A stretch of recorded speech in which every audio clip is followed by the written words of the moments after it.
ప్రభుత్వం ఖర్చు పెట్టింది 52 కోట్ల రూపాయలు రాజీవ్ ఆరోగ్యశ్రీలో.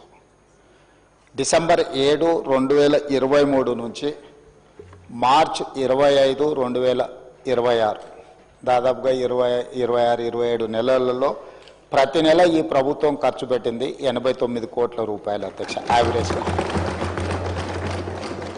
అదేవిధంగా రాజీవ్ ఆరోగ్యశ్రీలో రాష్ట్ర ప్రభుత్వం పేమెంట్లు ఇవ్వడం లేదు. దాంతో ప్రైవేట్ హాస్పిటల్స్ మూతపడుతున్నాయి, మాకు నోటీస్ ఇచ్చిండ్రు, మీరు ఇంకా దాని మీద స్పందించడం లేదన్నట్టుగా ఏదైతే మాట్లాడుతుండ్రో ఈ వారసత్వం వారి నుంచి మాకు వచ్చింది అధ్యక్ష. ఈ రాజీవ్ ఆరోగ్యశ్రీ బకాయిలు పెట్టి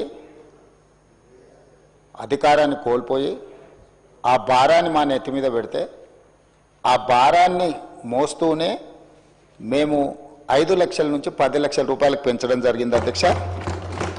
ఆ విషయం కూడా 7 తారీఖు నాడు మేము ప్రభుత్వం బాధ్యత తీసుకున్నప్పుడు 7/12/2023 నాటికి గత ప్రభుత్వం నుంచి వారసత్వంగా మాకు వచ్చిన భారము 600 కోట్ల 27 లక్షలు అధ్యక్ష.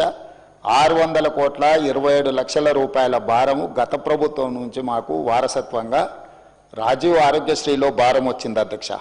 అందులో గవర్నమెంట్ హాస్పిటల్స్కి 240 కోట్ల 11 లక్షలు, ప్రైవేట్ హాస్పిటల్స్లో 360 కోట్ల 16 లక్షలు.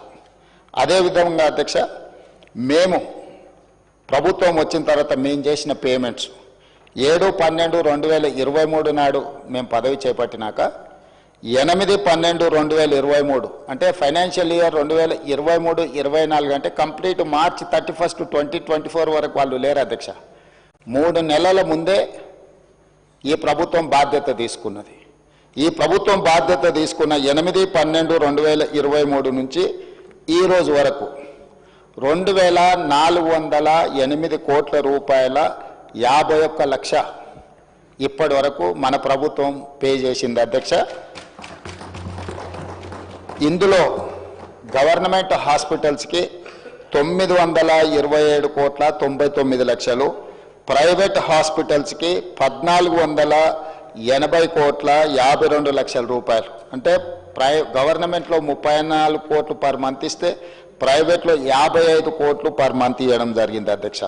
అదేవిధంగా అధ్యక్ష ఈరోజు అవుట్ స్టాండింగ్ ఇప్పుడు వారు ఏదైతే చాలా అవుట్ స్టాండింగ్ ఉందని అంటుండ్రో యాజ్ ఆన్ డేట్ 25th వరకు క్యాలిక్యులేట్ చేస్తే ఈరోజు వరకు 727.75 కోట్లు. అంటే వాళ్ళు ఇచ్చిపోయిన 600కు మేము 28 నెలల అదనంగా బకాయి పడ్డది 100 కోట్ల చిల్లరనే అధ్యక్ష. మన ప్రభుత్వం ఎక్కడ కూడా ఎప్పటికప్పుడు దాదాపుగా ఇచ్చుకుంటూనే వచ్చినాము. పాత బకాయిలను తిరిగి చెల్లించడానికి ఆ భారాన్ని వదిలించుకోవడానికి ఇప్పుడు కష్టమవుతుంది. వాటిని కూడా ఏ విధంగా చెల్లించాలనే ప్రణాళిక మనం చేసుకుంటూ వస్తున్నాం అధ్యక్ష. అందులో కూడా గవర్నమెంట్ హాస్పిటల్స్కి ఎక్కువ బకాయి ఉంది. గవర్నమెంట్ హాస్పిటల్స్కి 496.31 కోట్ల రూపాయలు బాకీ ఉంటే ప్రైవేట్లో ఉన్నది 231.44 కోట్లే అధ్యక్ష. సో ప్రైవేట్లో బకాయిలు